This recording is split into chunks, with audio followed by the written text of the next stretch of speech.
Welcome to ಗರ್ಹಾಬ್. ನೋಡ್ಬೋದು ನಮ್ಮಲ್ಲಿ ಒಂದು ನ್ಯೂ ಬ್ರೆಜಾ ಬಂದಿದೆ. ಈ ವೆಹಿಕಲ್ಗೆ ಕಂಪ್ಲೀಟ್ ಆಗಿ premium leather seat cover upgrade ಮಾಡಿದ್ದೀವಿ. ಕೆಳಗಡೆ full floor leather lamination mat, roof rails. ಇದರಲ್ಲಿ ಬೇಸಿಕ್ ಇರೋದ್ರಿಂದ ಕಂಪ್ಲೀಟ್ ಬ್ಯಾಕ್ ಸೈಡಲ್ಲಿ ಹೆಡ್ ರೈಸ್ ಬರೋದಿಲ್ಲ. ಇದರಲ್ಲಿ ಕಂಪ್ಲೀಟ್ ಆಗಿ ಹೆಡ್ ರೈಸ್ ಕೂಡ ನಾವು ಇದಕ್ಕೆ ಇನ್ಸ್ಟಾಲೇಷನ್ ಮಾಡ್ಕೊಡ್ತೀವಿ. ಕಂಪನಿ ಫಿಟೆಡ್ ಮಾರುತಿದು ಯಾವುದು ಹೆಡ್ ರೈಸ್ ಬರುತ್ತೆ ಅದೇ ಹೆಡ್ ರೈಸ್ಟು ಅದೇ ಫಿಟ್ಮೆಂಟಲ್ಲಿ ಫಿಟ್ ಮಾಡಿದ್ದೀವಿ. ವರ್ಕ್ ಕಂಪ್ಲೀಟ್ ಮಾಡಿದ್ದೀವಿ. ಬ್ರೆಜಾಲಿ ಫಿಟ್ಮೆಂಟ್ ಯಾವ ಥರ ಬಂದಿದೆ, ಕ್ವಾಲಿಟಿ ಯಾವ ಥರ ಯೂಸ್ ಆಗಿದೆ ಅದು ಕೂಡ ತೋರಿಸ್ಕೊಡ್ತೀವಿ. ಇದರಲ್ಲಿ ಔಟ್ರ್ ವರ್ಕಲ್ಲಿ ನೋಡ್ತೀರಾ ಅಂದರೆ ಇದಕ್ಕೆ complete black and silver roof rail installation ಮಾಡಿದ್ದೀವಿ. ರೂಫ್ ರೈಲು ಫಿಟ್ಮೆಂಟ್ ನೀವು ನೋಡ್ಬೋದು. ಇದರಲ್ಲಿ ಫಿಟ್ಮೆಂಟ್ ಯಾವ ಥರ ಬಂದಿದೆ ಅಂತ. ಇನ್ಸೈಡ್ ವರ್ಕಲ್ಲಿ ನೋಡ್ತೀರಾ ಅಂದರೆ ಇದಕ್ಕೆ premium leather seat cover installation ಮಾಡಿದ್ದೀನಿ. ಬ್ಲ್ಯಾಕ್ ಆ್ಯಂಡ್ ಲೈಟ್ ಗ್ರೇ ಕಾಂಬಿನೇಷನಲ್ಲಿ. ಇದರಲ್ಲಿ ಫಿಟ್ಮೆಂಟ್ ನೋಡ್ಬೋದು ನಿಮ್ಗೆ ಯಾವ ಥರ ಫಿಟ್ಮೆಂಟ್ ಇದರಲ್ಲಿ ಬಂದಿದೆ ಅಂತ. ಸೇಮ್ ಸೀಟ್ ಕವರ್ ಕಾಂಬಿನೇಷನಲ್ಲಿ ಲೆದರ್ ಸ್ಟೇರಿಂಗ್ ಕವರು ಜಿಗ್ಜಾಗ್ ಸ್ಟಿಚಿಂಗಲ್ಲಿ ಇನ್ಸ್ಟಾಲೇಷನ್ ಮಾಡ್ಕೊಟ್ಟಿದ್ದೀನಿ. ಕೆಳಗಡೆ ಕೂಡ ನೋಡ್ಬೋದು waterproof lamination leather lamination mat installation ಆಗಿದೆ.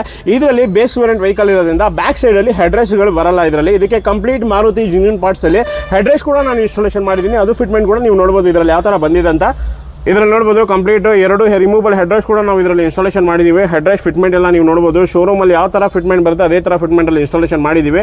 ಇದರಲ್ಲಿ ಲೆನ್ ಸೈಡಲ್ಲಿ ನೋಡ್ಬೋದು ಇದಕ್ಕೆ ಕಂಪ್ಲೀಟ್ ಆರಮ್ ರೈಸ್ ಕೂಡ ನಾನು ಈಗ ಇನ್ಸ್ಟಾಲೇಷನ್ ಮಾಡ್ಕೊಡಿದ್ದೀವಿ ಕಸ್ಟಮರ್ಗೆ. ಇದೇ ಥರ ನಿಮಗೆ ಯಾವುದೇ ಗಾಡಿಗೆ ಆಕ್ಸೆಸರೀಸ್ ಇನ್ಸ್ಟಾಲೇಷನ್ ಮಾಡಿಸಬೇಕಾಗಿದ್ರೆ ಸೀಟ್ ಕವರ್ ಇರ್ಬೋದು, ಮ್ಯಾಟ್ ಇರ್ಬೋದು, ಇನ್ಫೋಟೈನ್ಮೆಂಟ್ ಸಿಸ್ಟಮ್ ಇರ್ಬೋದು, ಮಾರ್ಕೆಟ್ಗಿಂತ ಹೋಲ್ಸೇಲ್ ಪ್ರೈಸಲ್ಲಿ ಇನ್ಸ್ಟಾಲೇಷನ್ ಮಾಡ್ತೀವಿ. ನಮ್ಮ ತವ ಯಾವುದೇ ಸೀಟ್ ಕವರು, ಮ್ಯಾಟ್, ಇನ್ಫೋಟೈನ್ಮೆಂಟಲ್ಲಿ ಯಾವುದೇ ರಿಟೇಲ್ ಪ್ರೈಸ್ ಇರಲ್ಲ. ಕಂಪ್ಲೀಟ್ ಹೋಲ್ಸೇಲ್ ಪ್ರೈಸಲ್ಲಿ ಕಸ್ಟಮರ್ಗೆ ಇನ್ಸ್ಟಾಲೇಷನ್ ಮಾಡ್ಕೊಡ್ತೀವಿ. ನಿಮಗೆ ಯಾವುದೇ ಥರ ಆಕ್ಸೆಸರೀಸ್ ಬೇಕಾಗಿದ್ರೆ ಸ್ಕ್ರೀನಲ್ಲಿ ತೋರಿಸೋ ನಂಬರ್ಗೆ ಕಾಂಟ್ಯಾಕ್ಟ್ ಮಾಡಿ.